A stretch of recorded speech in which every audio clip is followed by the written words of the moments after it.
Kalau kita lihat sejarah manusia, kita bicara 2000 tahun, 3000 tahun manusia ini, kita lihat yang abadi namanya itu adalah para penulis. Seperti kita masih mengenal Homer. Homer itu penulis zaman Yunani, 3000 tahun atau lebih sebelum Masehi kan, berarti sekian ribu tahun yang lalu. Mitos-mitos Yunani kita sampai sekarang masih dari Homer ini kan sang penulis. Kemudian Aristoteles, ilmuwan, filosof. Dia yang namanya abadi, Plato. Dan begitu juga di era kemudian setelahnya, era setelah Yunani, era Islam juga nama-nama. Sementara nama-nama orang kaya, yang paling dikenal dalam sejarah nama orang paling kaya, Mansa Musa.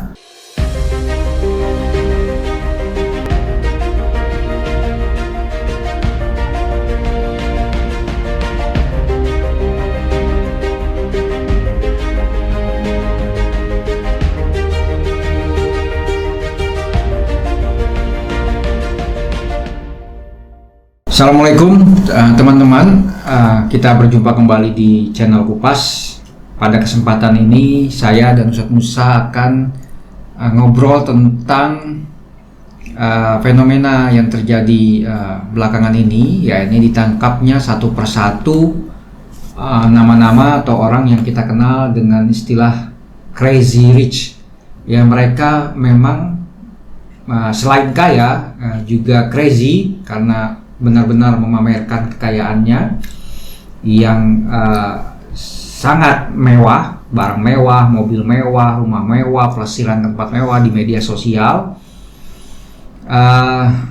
Mereka masih muda, Indra Kents itu sekitar 26 tahun, Doni Salmanan 23 tahun, tapi kisah mereka tampaknya tidak sewah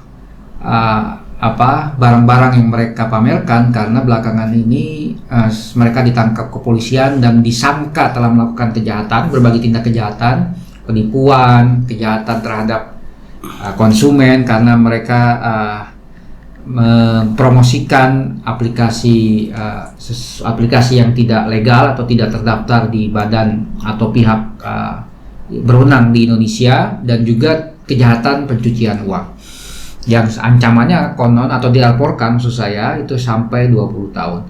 Nah, sebenarnya mengapa sampai orang itu tergiur dengan kekayaan yang wah, bukan hanya sekedar kaya. Kalau kita kaya itu setidaknya kita hidup mampu lah ya. Maksudnya hidup itu cukup lah. Tapi ini kekayaan yang luar biasa, yang mewah, kekayaan yang melampaui kebanyakan orang. Itu pertama, kenapa tergiur dengan kekayaan semacam itu. Terus kenapa mau memamerkan. Yang ketiga, kenapa ingin itu semua dicapai dalam waktu singkat. Lo misalkan kadang-kadang kita tuh selalu ada di media sosial, lo 30 tahun udah ngapain, udah punya apa, lo 20 tahun udah punya apa gitu. Nah, ini Indra Kents 26 tahun tuh sudah bisa bisa menyewa jet pribadi, ya kan? Punya mobil Tesla, BMW dan lain sebagainya. Ya, untuk pertanyaan pertama, kenapa orang ingin kaya? Karena ada dalam pikiran orang-orang yang ingin kaya itu, kekayaan itu adalah kemuliaan, kehormatan, kehebatan, dan semua orang ingin hebat, bahkan kesempurnaan. Dari fitrah manusia itu mengejar yang sempurna. Ketika objek kesempurnaannya itu adalah materi, maka dia mau kejar materi. Nah, ini yang pertama. Yang kedua, soal mengapa orang tergiur dengan yang terlihat. Saya kira itu watak manusia. Pertama kali dia akan terstimulasi atau terpancing, ya, terangsang oleh sesuatu yang tampak. Tanpa lagi berpikir panjang, dia ingin merebut sesuatu yang tampak itu. Dan itu kalau kita lihat dalam ada seorang psikolog yang bernama Abraham Maslow, kan dia bercerita tentang pertumbuhan manusia. Umumnya manusia itu ketika di masa kanak-kanak dia terkagum dengan sesuatu yang tampak, yang indrawi, dan itulah yang menyebabkan pertanyaan ketiga, ya orang kemudian ingin itu cepat didapat supaya tidak berlama-lama, karena posisi sempurna semakin cepat didapat semakin bagus dong.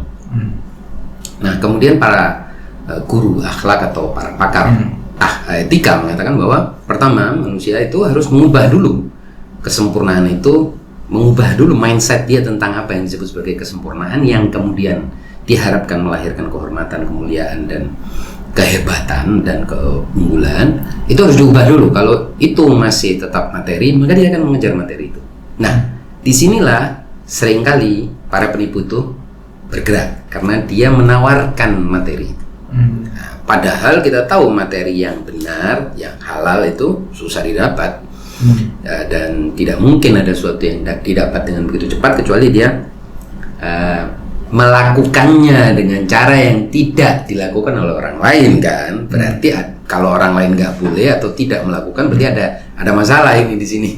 Berarti kamu ada sesuatu yang buat orang lain haram, buat kamu halal. Nah, kalau saya selalu prinsipnya adalah, dan saya kira ini para orang rasional, orang waras itu, kenapa dia bisa jalan cepat? Kenapa dia cepat dan melebihi kecepatan orang lain? Ya kemungkinan dia cheat. Artinya dia tidak melalui prosedur, tahap-tahap yang harus dilalui oleh orang lain untuk sampai ke sana. Kalau di game itu namanya cheat, Pak. Nah, kalau dia cheat, berarti dia tidak sama dengan yang lain. Dan ketika itulah muncul perasaan ketidakadilan, perasaan orang lain. Dan karena itu dia harus dihukum karena dia melakukan yang buat orang lain tidak boleh. Karena kalau tidak salah itu seperti anak-anak ini, kan antara lain dituduh melakukan pencucian uang. Dan saya kira itu sebetulnya juga binomo. Dan ini pernah kita bahas, ini banyak orang mengira crypto trading atau perdagangan kripto itu sama dengan binary option ini. Padahal binary option ini ya close to gambling, dan gambling memang pada akhirnya ini cuman judi aja, cuman dibungkus online, judi online. Dibungkus seolah-olah trading ya? Seolah-olah trading, padahal ya judi, karena nggak tahu kamu bagaimana kamu bisa tahu sesuatu, tidak ada hitungannya yang. Oleh sebab itu kalau kita lihat kan ini kalau tidak salah 85% orangnya itu kan zong ya, orang yang masuk ini kan cuma pernah menang sekali, maksimal 2 kali, habis itu mau puluhan kali juga sudah selalu kalah ya, selalu rugi. Itu kan berarti artinya ini barang ada yang tidak benar. Apalagi ternyata anak-anak ini kemungkinan terjerat juga bahwa mereka memainkan, mengoperasikan itu dengan cara kalau rugi yang dapat afiliator kan gitu. Berarti kan orang dia dan dia juga pada akhirnya yang akan dapetin. Itu kan berarti dia bandar dong. Seperti bandar judi kan umumnya. Nah, tapi di sisi lain, menurut saya ada yang perlu diubah dalam cara berpikir masyarakat. Kita harus mengatakan bahwa harta itu bukan kemuliaan. Selama kita belum bisa mendidik itu, orang-orang yang para penipunya kan mudah menipu mereka yang ingin cepat kaya ini tadi. Padahal kita sudah pernah bahas itu tentang flexing, dan kebanyakan orang yang menunjukkan kekayaan itu ingin menjual sesuatu kepada calon konsumen atau calon korban penipuan. Ini, kamu mau seperti ini? Oke. Dan itu dulu sering, Pak. Kita kalau zaman-zaman dulu lah di akhir-akhir, namanya proyek-proyek pemerintah itu biasanya kalau yang datang bawa mobil mewah, padahal mobil sewaan, pakaiannya necis ya, dandanannya keren dan sebagainya, langsung dapat poin orang ini. Bahkan dilihat tuh, naik mobil apa sih orang itu? Mobil itu, padahal bisa jadi itu nyewa, bisa jadi itu dia pinjam orang dan lain sebagainya. Sudah itu sudah gelap mata, orang langsung dengan mudah bisa ketipu. Saking gilanya sama yang tampak, dan yang harta itu, gemerlap itu. Nah, ini saya kira yang harus diubah di dalam masyarakat untuk menghindari cara-cara penipuan seperti ini. Selain jadi sebenarnya kalau Indra Kents dan Doni Salmanan tampil compang-camping, orang juga nggak percaya ya dia sukses di trading. Dan dia nggak bisa menipu siapa-siapa gitu. Makanya dia kan harus menampil. Nah, dia marketingkan aplikasi penipuan atau sistem penipuannya itu dengan menampilkan kekayaan itu dalam rangka menarik sebanyak mungkin orang untuk melihat dia. Yang saya heran tuh di usia dia yang sangat masih relatif muda itu sudah bisa jadi penipu yang luar biasa ya. Nah, ini yang mengherankan, dari mana dia dapat ilmu seperti itu? Apa dari nonton film atau memang ada ilham sendiri atau ada dia pikir itu bisa dia amankan nanti ya ketika sudah banyak duit. Karena anak-anak seperti ini kan pikirannya pokoknya kalau sudah ada duit semuanya mudah dia jalankan karena di otak dia begitu, dianggap tidak ada hukum, tidak ada negara, tidak ada orang lain, peduli amat dengan masa bodoh lah dengan apa yang akan terjadi. Terus yang menarik itu kan kisah yang dijual itu kan, misalkan kalau maksud saya tidak akan menyebut nama, tapi paling tidak yang sering dijual oleh orang seperti mereka, seperti Indra Kents dan Denny Salmanan itu kan kisah Cinderella. Dari orang yang tidak berpunya, misalkan OB, saya cuma awalnya OB, terus tukang parkir, tapi dalam waktu singkat tiba-tiba jeder dia jadi orang kaya, bahkan crazy gitu kan, karena spendingnya luar biasa dan memamerkan juga. Atau saya lahir di kampung, belum ada internet dulu, tapi akhirnya sekarang kaya, bisa beliin rumah buat orang tua segala macam. Nah, itu kan mereka tampilkan itu di YouTube, di Instagram, dan itu kan yang sangat menarik orang kan itu saat kisah-kisah itu. Ya, kisah sukses itu. Kisah sukses dari orang yang sangat miskin atau sangat terbelakang itu kan relate dengan kebanyakan orang karena 99 calon korban dia, 99% calon korban dia, ya orang yang dia ceritakan ini, korban dia kan pastinya bukan pemilik Jarum, pemilik gudang garam, Pak Irman, atau pemilik Indofood. Gak mungkin jadi korban yang beginian. Calon korban dia kan memang orang yang senasib dengan dia dan ingin mengubah nasibnya. Oleh sebab itu dia tahu betul lah target audiens dia, dan dia sudah baca psikologinya. Saya kira kayak saya aja bukan orang kaya, tapi saya nggak tertarik aja, bukan target audiens dia. Jadi termasuk dalam 2% atau 3% yang bukan target audiens dia, karena saya sudah tahu ini kan model film India ya, dan umumnya itu yang mau dia caplok ya, karena kan dia akumulasinya itu dengan uang-uang yang ya mungkin orang naruh 10 juta, 20 juta, tapi kali berapa ratus ribu orang kan gitu, berapa juta orang yang terlibat atau yang terjerat oleh tipu daya dia ini. Oleh sebab itu kan dia tidak dapat langsung misalnya dari orang yang memang kaya udah dia naruh 10 miliar kan, tidak. Nah, saya kira itu yang karena orang kaya ini kan punya jaring pengamannya banyak, ada konsultan hukumnya, ada temennya yang pintar yang ngerti. Oh jangan Pak, ya. Jadi diamanin oleh support base atau basis pendukungnya. Sementara yang terlibat begini memang orang yang kurang terdidik atau yang mengira bahwa nasib seperti itu tuh bisa terjadi. Ya, dia ingin seperti Indra Kents dan Denny Salmanan ini ya. Iya, jadi makanya cerita yang di introdusir adalah itu bahwa nasib dia anak di kampung, ya tidak punya internet dan seterusnya. Saya kira itu cara yang sangat keji ya, karena kita tahu akhirnya kan korban dia adalah kemungkinan besar orang-orang yang sedang giat-giatnya atau kerja keras yang mengumpulkan uang dengan susah payah. Umumnya korban dia adalah orang yang wawasannya sangat rendah karena hanya ingin cepat kaya gitu kan. Oleh sebab itu menurut saya pendidikan itu bisa mengubah ini, yaitu mengubah mindset bahwa kekayaan itu bukan harta yang lebih. Kan saya pernah nulis Pak Irman surat terbuka untuk Jokowi. Saya bicara tentang industri, merosotnya industri buku. Saya cerita kalau kita lihat sejarah manusia, kita bicara 2000 tahun, 3000 tahun manusia ini, kita lihat yang abadi namanya itu adalah para penulis. Seperti kita masih mengenal Homer. Homer itu penulis zaman Yunani 3000 tahun atau lebih sebelum Masehi kan, berarti sekian ribu tahun yang lalu. Mitos-mitos Yunani sampai sekarang masih dari Homer ini kan sang penulis. Kemudian Aristoteles, ilmuwan, filosof, dia yang namanya abadi, Plato. Dan begitu juga di era kemudian setelahnya, era setelah Yunani, era Islam juga nama-nama. Sementara nama-nama orang kaya yang paling dikenal dalam sejarah nama orang paling kaya, Mansa Musa, orang paling kaya sepanjang sejarah, satu orang. Tapi ilmuwan itu dikenal sepanjang sejarah ribuan tahun. Dan orang kaya yang dikenal itu kan juga dikenal bukan kekayaannya, bukan invensinya kan, penemuannya. Kayak misalkan Thomas Alva Edison, ya kan. Orang sekarang misalnya tapi dia kaya juga tuh, filantropi, tapi kan penemuannya bukan kekayaan. Persis. Nah, seperti orang misalnya mengenal sekarang orang-orang kaya sekarang. Steve Jobs misalnya. Steve Jobs yang dikenal adalah inovasi teknologinya.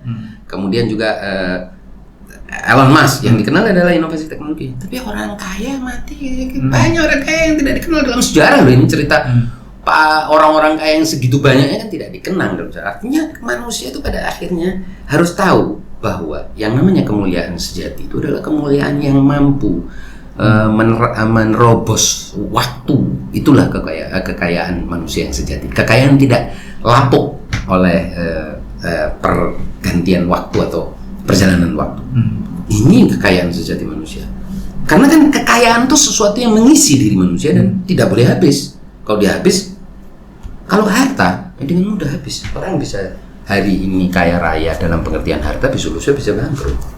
Tapi kehormatan dan kekayaan sejati manusia dilahirkan dari amalnya, kontribusinya, terutama yang abadi juga, seperti inovasinya, pengetahuannya, karyanya yang menggugah orang, yang menyemangati orang. Ini yang harus ditanamkan dalam pendidikan. Sementara yang sekarang ada di medsos, dan ini kita pernah ngomong bahwa YouTube itu isinya orang pameran kekayaan, ya, flexing. Sayangnya orang-orang ini yang justru laku karena dia memamerkan kekayaannya, dan orang, pandangan mata orang itu kepingin itu, maka itu yang kan terus dilihat. Yang dibagi mungkin hanya kenikmatan memandang barang mewah ya, atau alam yang indah. Nah, misalkan kalau kayak channel ini kan kita berbagi informasi, mungkin berbagi pemahaman gitu, kan, pengetahuan. Nah, saya kira itu yang mungkin itulah manusia ini kan sebetulnya kepingin kemuliaan, kesempurnaan. Hanya saja dia salah mengidentifikasi objek kemuliaan dan kesempurnaan itu apa. Dia kira ya kemuliaan dan kesempurnaan itu ada di Ferrarinya, ada di rumahnya yang harga berapa itu 20 miliar, 30 miliar yang punyanya Indra Kents ini. Ya pada akhirnya itu kan cuma benda, dan benda itu kan ada badai atau ada banjir semuanya bisa habis sekali waktu. Kalau meninggal kita sudah nggak menikmati lagi. Nggak menikmati lagi, dan juga orang pun yang memilikinya itu pun menikmati sekejap dua kejap itu, artinya sekali dua kali pakai, habis itu dia akan merasakan itu sama seperti yang gitu. Saya kira ini yang, nah sayangnya pendidikan ini justru stuck, mengalami stagnasi juga. Itu kalau kita bicara pendidikan semacam itu, pendidikan apa tuh, Ustaz? Kita bicara misalkan sekarang mata pelajaran di sekolah kayaknya itu filsafat. Itu sebenarnya filsafat yang mengajarkan tentang realitas. Jadi realitas itu bukan sesuatu yang tampak. Karena sesuatu yang tampak itu adalah rekaman kita tentang realitas. Kan pandangan mata kita tentang realitas. Filsafat mengajarkan bahwa yang tampak itu ada hakikatnya. Dan hakikatnya itu adalah makna yang kita tangkap dari yang tampak itu. Nah, kalau kita melihat yang tampak ini hanya luarnya saja, berarti kita telah menjadi orang empirisis, ya, materialis, yang itu keliru. Karena seringkali yang tampak justru tidak sesuai dengan hakikatnya. Filsafat mengajarkan kita untuk mencari yang lebih dalam, menggali di balik yang tampak. Nah, mendorong manusia untuk kritis. Tidak, itu ada orang mendadak kaya mungkin nggak? Oh, nggak mungkin. Karena kalaupun dia mendadak kaya, sudah nggak ada nikmatnya lagi kekayaan itu, karena tidak ada dramanya, gitu ya. Walaupun diceritakan bahwa ini sukses meskipun dari ini, juga tetap ada apa di balik kekayaannya. Nah, saya kira ini yang perlu didorong, pendidikan filsafat yang benar, dengan lebih banyak berlatih, ya, daripada sekedar menerangkan tentang sejarahnya. Seringkali filsafat itu dianggap pendidikan tentang sejarah, padahal sebetulnya melatih manusia untuk berpikir lebih dalam, lebih kritis, lebih substantif tentang masalah. Ini yang hilang dari pelajaran anak-anak kita sekarang, kan banyak kan itu hafalan, akhirnya mereka sendiri tidak tahu apa ya yang dihafal ini maksudnya apa. Yang jelas maksudnya cuma satu, supaya nanti kalau ujian bisa jawab. Setelah itu apa? Nah, ini yang saya kira hilang. Kalau Pak Renat Kasali kan mengusulkan semacam literasi finansial. Tapi sebenarnya kalau filsafat itu lebih umum lagi, ya. Lebih dalam lagi karena bisa dipakai buat apa saja, kritis kepada apa saja. Ya, perspektif yang substantif tentang apapun, tentang yang kita lihat, yang kita dengar, yang kita raba, kita gali lebih jauh. Ketika kita punya daya kritis dan insting untuk menggali, nggak ada lagi yang bisa menipu kita dari luar. Kita itu bisa jadi motivasi untuk belajar lebih banyak, kan? Lebih banyak dan banyak masalah. Ya, dan merogoh ke dalam, bukan lagi yang terlihat di luar. Ya. Misalnya orang bilang punya mobil Ferrari, ya orang kalau filosof akan bilang, terus kenapa kalau punya mobil Ferrari kan juga punya masalah bahwa dia harus tiap hari liatin Ferrarinya sudah di gores orang atau tidak, Ferrarinya di mana, Ferrarinya dicuri nggak. Jadi dengan datangnya satu Ferrari, kegelisahan orang itu bertumpuk.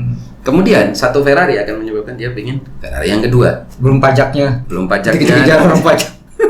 Dan kemudian ingin yang kedua, karena sudah, Ferrari yang pertama sudah dapat, Ferrari yang kedua. Dan seterusnya apa? Bukankah Ferrari yang satu aja sudah menyebabkan sekian banyak kegelisahan?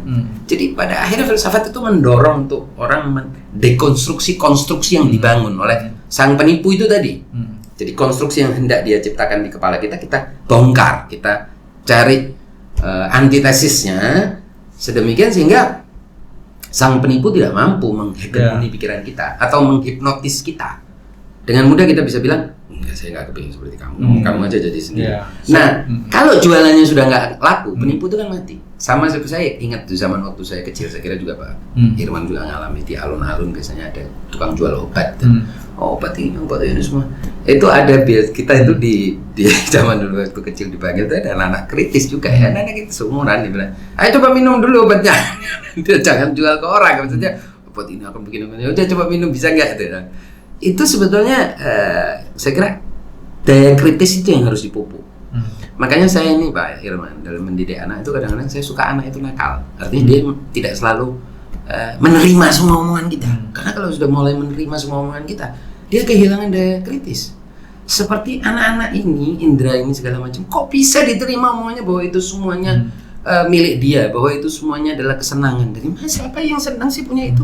Karena harusnya orang berpikir, Pak Irman, saya ingat persis ya, ibu saya itu rumahnya kecil, ya, dan dia selalu bersyukur karena rumahnya kecil. Kenapa? Dia bilang, kalau rumah saya besar kan susah nyapunya, susah membersihkannya, susah ngelihatnya, ada binatang atau apa masuk.